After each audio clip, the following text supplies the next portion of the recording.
¿Qué es el Eigenwell?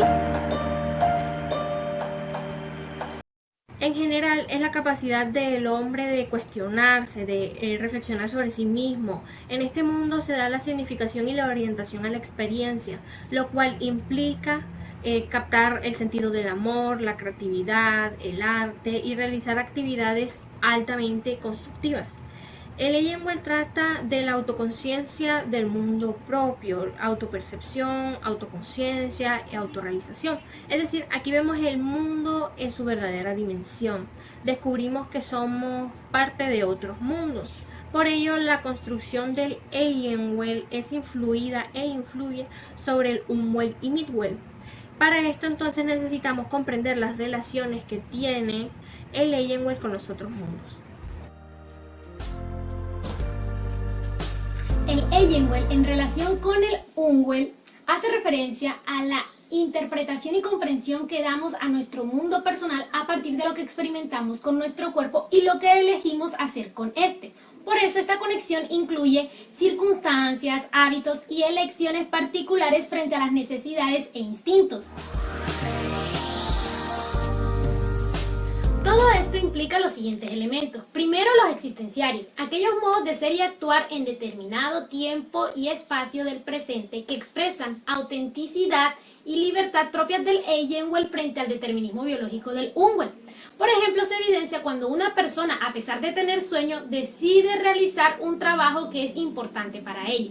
Esta elección se basa en el valor de importancia que la persona construye a partir del siguiente elemento, la conciencia histórica, que consiste en las interpretaciones de experiencias pasadas que explicarían por qué la persona asume la responsabilidad y la intencionalidad, en este caso, de sacar adelante el trabajo.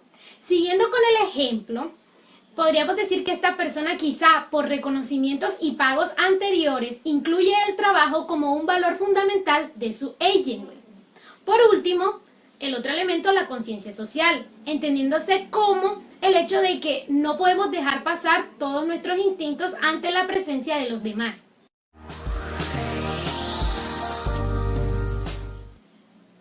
Esta conciencia incluye a su vez la conciencia del yo, que permite identificarnos como seres independientes desde los 3 años. También la conciencia de vigilia, que permite discriminar los estímulos. Y la conciencia de sí mismo, que abarca todo lo anterior para definir el estilo personal con el que reconocemos las predisposiciones biológicas y las modificamos, es decir, la forma única de trascender la finitud del Unwell. Los autores existencialistas proponen en los aspectos del ser humano otro mundo llamado Midwell.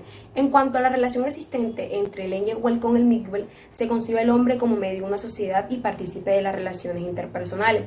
Y cuando se habla de partícipe, significa que no solo trata de adaptarse o ajustarse a ciertas normas y condiciones ambientales o externas, sino de relacionarse en el más alto sentido con las personas que hacen parte del propio mundo. No se trata de mostrarse pasivo ante el mundo y ante las relaciones que se deben enfrentar, sino más bien encargarse de crear en la medida de lo posible una relación auténtica con estas. En este sentido, se entiende el planteamiento existencial de que el ser humano no solo pertenece al mundo, sino que también lo constituye. El sentido que representa la sociedad para mí va a depender en parte de la actitud que yo adopte en ella.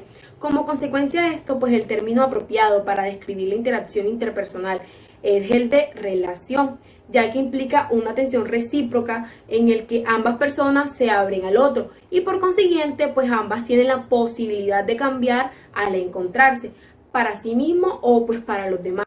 En otras palabras, si el ser humano no está contenido en relación consigo mismo y con el otro, se le dificultará manejar el lenguaje y crear autoconciencia del mundo. Por tanto, será gracias a la relación del Eigenwell con el Midwell que se podrá ver el mundo en su verdadera dimensión, al poder pues establecer o esclarecer cuáles son los supuestos y condiciones de la existencia concreta y de la relación que se mantiene con los demás. El Eigenwell propiamente dicho hace referencia al mundo interno del ser humano, aquel que permite la autoconciencia, la autorrealización y esa faceta de mismidad e intimidad de cada ser, lo que lo hace único, diferente y propio de sí mismo, posibilitando la capacidad de trascendencia e introspección. Dentro de Eigenwell encontramos dos aspectos fundamentales. Uno es el lado que fluye hacia el mundo no íntimo y este está relacionado con el mundo de Midwell y tiene que ver con la manera en cómo me relaciono con el mundo exterior, pero no dejando de lado el hecho de que soy un ser singular que no deja de ser ajeno para los demás y que alberga aspectos particulares que no pasan inadvertidos por sí mismos, pero que pueden considerarse como instintivamente inconscientes, que son esas potencialidades que no son percibidas a simple vista por él mismo, pero que con ciertos mecanismos o con personas ajenas a ese propio yo pueden desencadenar ciertas reacciones. Entonces podríamos decir que funciona como dos esferas que conforman a un mismo ser, una otridad propia, que es el ser en sí mismo, y una otridad ajena, el cual hace parte de un mundo exterior y para él los demás también hacen las veces de otridades ajenas. Y bueno, en el lado de sí mismo para el propio ser, tenemos que el ser humano posee esa capacidad de construir su propio estilo de ser, lo que lo hace ser único e irrepetible, y que gracias a la mismidad de ese ser, cada uno tiene la forma de manejarse con el mundo y consigo mismo, haciendo alusión a que es auténticamente libre. Y que este aspecto abarca el ir siendo para la propia esencia, la cual va estructurando en las medidas de espacio y tiempo necesarios para que el ser humano concrete su existencia, realizando la introspección y la observación de sí mismo y del sentir inteligente. Entonces, de aquí podemos denominar la ley Engel como ese mundo que permite la singularidad del ser, aquello que da respuesta a la esencialidad del ser humano. El Leyenweb se evidencia en la psicoterapia cuando el terapeuta orienta al cliente a descubrir en el aquí y en el ahora si se autoapoya o se autorregaña, por medio de un proceso llamado co-construcción, es decir, conduce al cliente a que se defina a sí mismo por medio de las relaciones que tiene con el otro, que sea consciente de sí mismo y reconozca sus sentimientos, qué significan, qué le motiva, cuáles son sus deseos, cuáles son sus valores.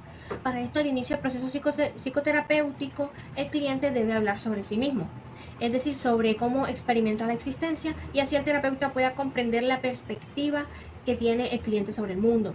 La experiencia de la intimidad es uno de los principales constructores de la identidad, por lo que la construcción de la intimidad, es decir, estar disponible para el otro, es necesaria en este proceso.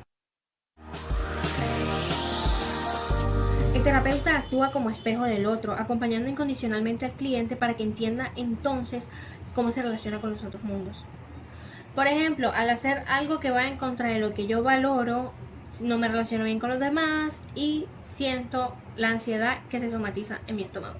Ahí entonces podemos notar que se relacionan los tres mundos.